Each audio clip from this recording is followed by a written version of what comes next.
मुसलमान को जब चाहा घर में घुस के मार दिया कि आपने क्या खाया है, हम मार देंगे आपको। सड़क पे जा रहा है उनका मार देंगे, उनका साहब ये गौ हत्या कर रहा है मार देंगे। घरों पर बुलडोज़र चला दिए, मुसलमान चुप रहे, एक पार्टी से दूसरी पार्टी के पास भागते रहे। लेकिन ये जो वाक़या किया इन्होंने कि ज़मीन और वक्फ की ज़मीन, आपको मालूम है वक्फ की ज़मीन क्या है? जब हम अपनी ज़मीन किसी को देते हैं, जायदाद देते हैं, तो अल्लाह के हवाले कर देते हैं। अल्लाह उसका हाकिम है, उसका मालिक है।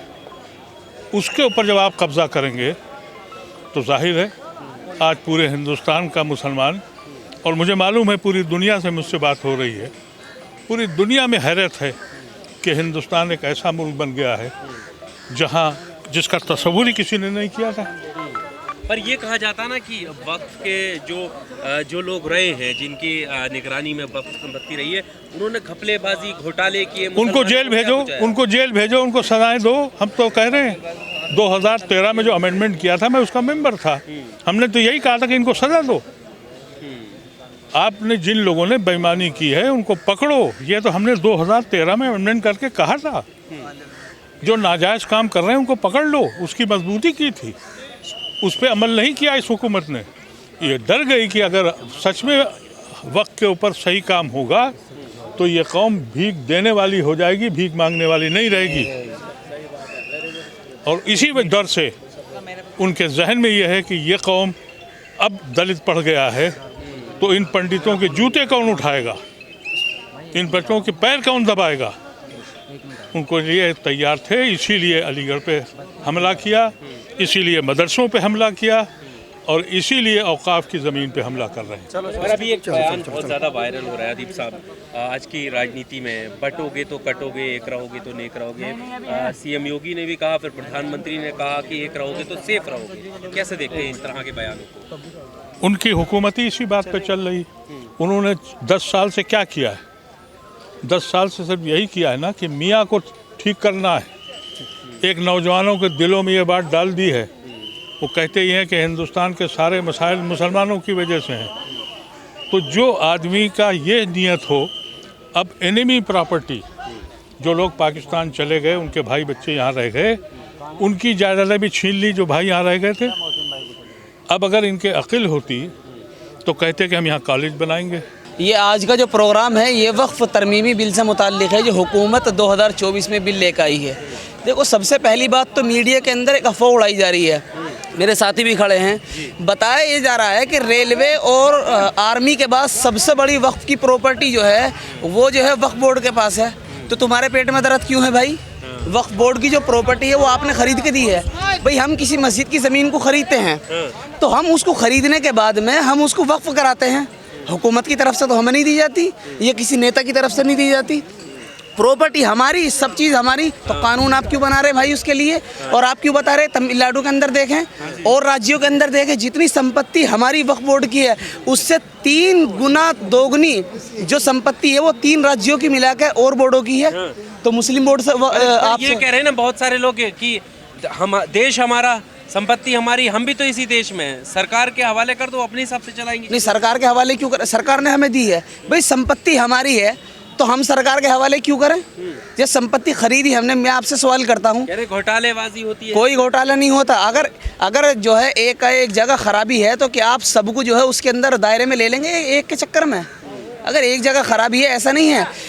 हमारी मस्जिदें हम खरीदते हैं, ज़मीनें हमारी होती हैं, सरकार का अधिकार नहीं है उसके ऊपर कि सरकार उसके ऊपर बिल बनाए। ठीक है, मुल्क के अंदर रहते हैं, अदलिया है, हुकूमतें हैं और कानून साज इदारे हैं, वो सब अपने हिसाब से चलते हैं। उसका मतलब ये नहीं कि किसी के ऊपर कानून को थोप दिया जाए। ये ज़बरदस्ती थोपने का काम आज की मौजूदा हुकूमत कर रही है और बाकायदा टारगेट बना के ये काम करते हैं। क्यों कर रहे हैं भाई?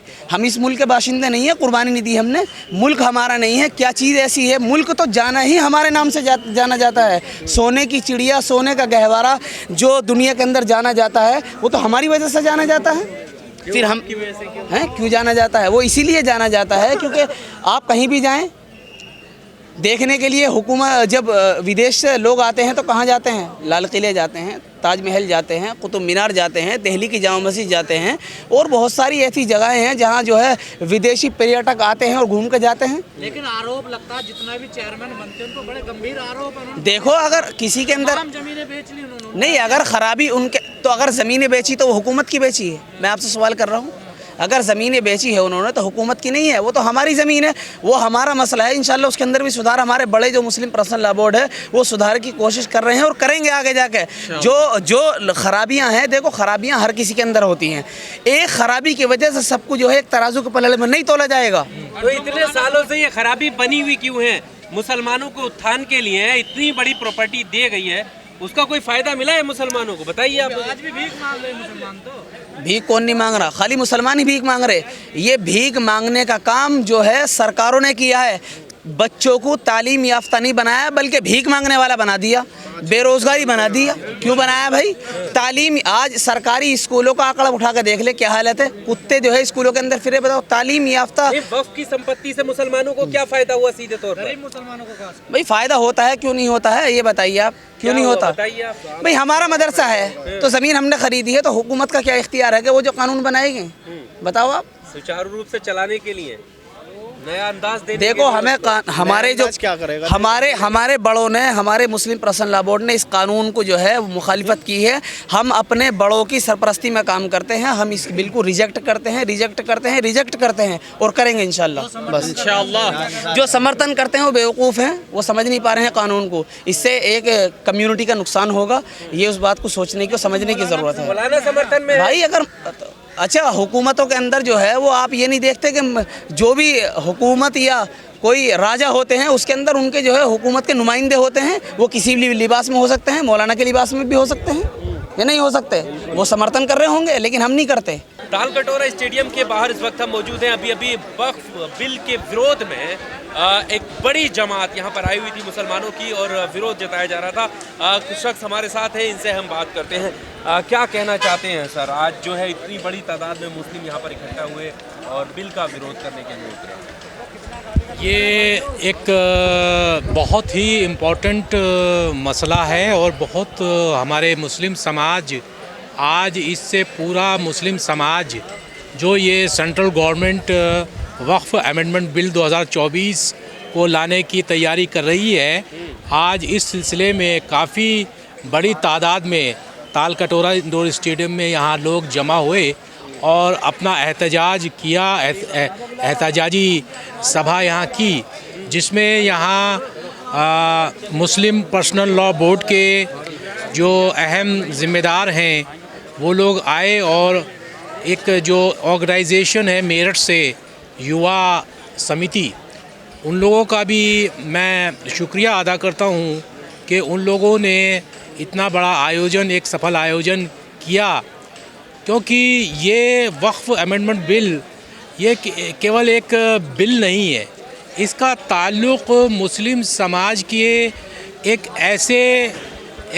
ऐसे नाजुक मसले से है, एक ऐसे नाजुक कानून से है जिसको मुस्लिम समाज कतन इसको मंजूर नहीं करेगा।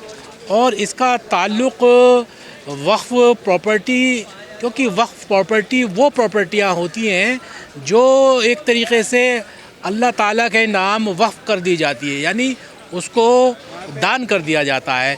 तो उसमें भी किसी सरकार का अमल दखल मैं समझता हूँ किसी भी तरीक़े से मुस्लिम, ख़ास तौर पर मुस्लिम समाज उसको बर्दाश्त नहीं करेगा।